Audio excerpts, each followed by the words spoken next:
So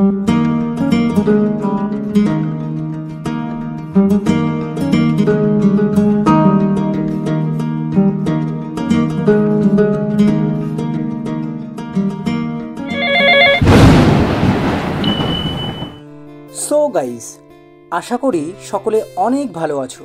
তোমাদের সকলের ভালোবাসার টানে আমি আরও একটা নতুন ভিডিও নিয়ে হাজির হলাম।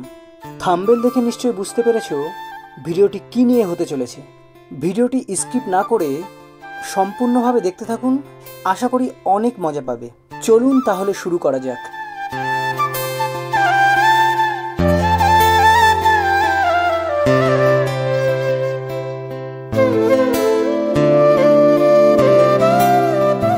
ইতিমধ্যেই আমি চাকদা স্টেশনে আছি। এখান থেকে ট্রেন ধরে আমি কল্যাণীতে যাব।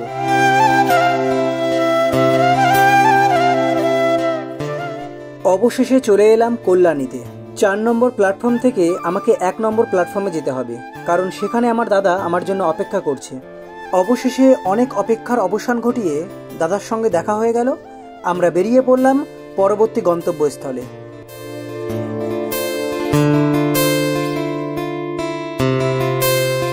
ইতিমধ্যেই আমরা চলে এসেছি কল্যাণী A9 স্কোয়ার পার্কের পূজা মণ্ডপে।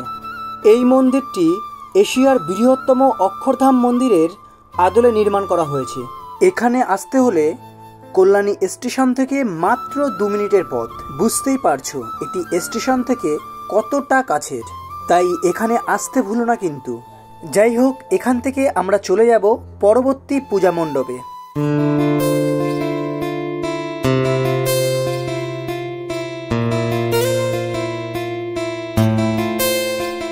ইতিমধ্যেই আমি চলে এসেছি কল্যাণীর সবথেকে বড় পূজা মণ্ডপে। হ্যাঁ বন্ধুরা, এটি হলো কল্যাণীর ITI মোড়ের সেই বিখ্যাত পূজা মণ্ডপ।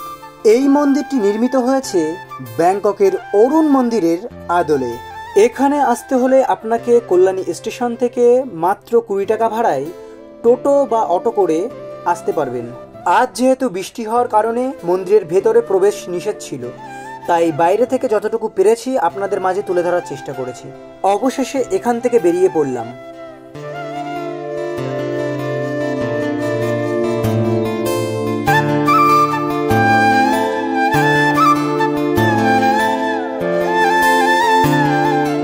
এখন আমরা আছি কল্যাণীর রথতলা, যেখানের বিশেষ আকর্ষণ বৃন্দাবনের প্রেম মন্দির।